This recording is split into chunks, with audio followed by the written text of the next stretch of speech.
All right, Kevin McPherson is here to talk some hoops. He is our hoops insider for Arkansas Razorback basketball. And Kevin, let's begin by going back to the Ole Miss game for Arkansas. Unfortunate for the Razorbacks the way that one ended up. But some positives from Gabe Osabuohien. What do you think about the dirty work he's doing? And then he was in double figures with 13 points in 26 minutes of action there at the Pavilion at Ole Miss.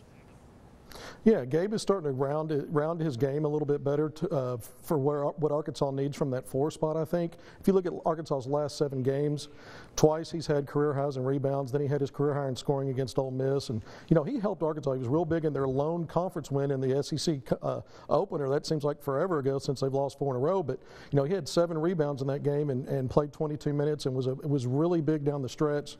Gave Arkansas some offensive rebounds to help them hold on to that narrow victory. And I just think with the struggles Arkansas's had at that position, I think Reggie Chaney long-term is an all-SEC type of player. He's gotten a couple of starts. The only time Mike Anderson's deviated from the starting 5 that had Adriel Bailey, and Chaney has not had his best games in those 2 opportunities. I think he gives Arkansas a little more scoring punch with that second unit. So I think Gabe, he's the best on-ball defender on the team in my opinion, regardless of position. He's improved his free throw shooting. He's still under 50% on the season, but in the last couple of games, he's a combined 8 of 11. That's almost 73%. And he's starting to turn down that wide open 3. He's not a 3-point shooter. He's putting the ball on the floor, driving. We're seeing him get to the free throw line. He's cashing those in. He leads the team in charges. I think at both ends of the floor, he could be a good help Arkansas maybe get off some better starts in games at that 4 spot. Okay, let's go to recruiting now. And out of the class of 2019, we're talking about Raymond Hawkins. Really like this kid. And he has a lot of strong Razorback connections. How much will that factor in? This is a guy who has a grandfather who was born in Little Rock. Yeah, and he's also related to Marvin Delph, one of the famed triplets. I think it can only help. He's got a really good relationship with Scotty Thurman. We know Thurman went into Findlay Prep last year. We just talked about Reggie Chaney, brought him in from there. Raymond Hawkins is also at that prep. It's his first year at Findlay Prep, and he's doing a great job there, getting a lot of attention. Just picked up an offer from Mississippi State. Arkansas offered him a couple of weeks ago. DePaul, Kansas State. So he's got some good offers. He wants to take a visit to Arkansas when his high school season is over. He says he's going to take an official visit. He really, like I said, he's really built a relationship with Scotty Thurman. He likes his honesty with how his recruitment would play out. He said so far everything's gone according to plan. So I think he's someone that Arkansas is really obviously high on. 6'10". He's from Oakland. He's familiar with Darnell Robinson.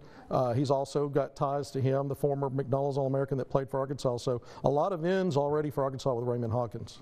Okay, let's group these guys. Teron Williams, and we're also talking about Chris Moore. Now, Chris Moore has that offer from Arkansas. These guys both had the opportunity to see Arkansas. Thoughts on these guys and kind of where they are right now in their recruitment? Yeah, Teron Williams, class of 2021. He's in the top 2 or 3 players in the state in that class out of Barton by way of Mariana. He got to go to the Arkansas LSU game. He came away really impressed.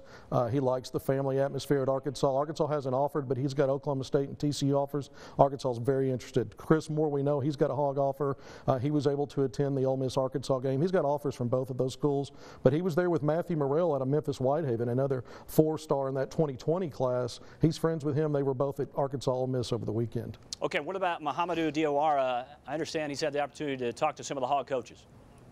Yeah, Melvin Watkins, the associate head coach at Arkansas, he's his lead recruiter. They've been on the phone a lot. Watkins had to cancel a trip to go see him play because of inclement weather. They were on the phone again late this past week talking about the next opportunity for Watkins to come see him play. But he loves Arkansas. He was texting me during the Tennessee game, man, saying Arkansas could really use me. 6'10" with 7'3" wingspan. He's an ESPN 4-star, and he's got a good offer list as well. Georgia Tech, several teams that are mid-majors, but are good mid-majors that are on him.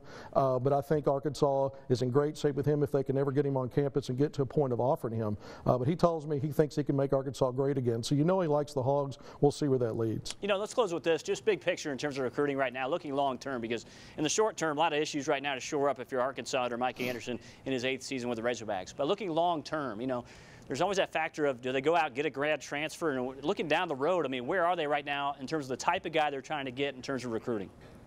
Well, they're definitely zeroing in on big men because they anticipate Daniel Gafford leaving after this season for the NBA draft.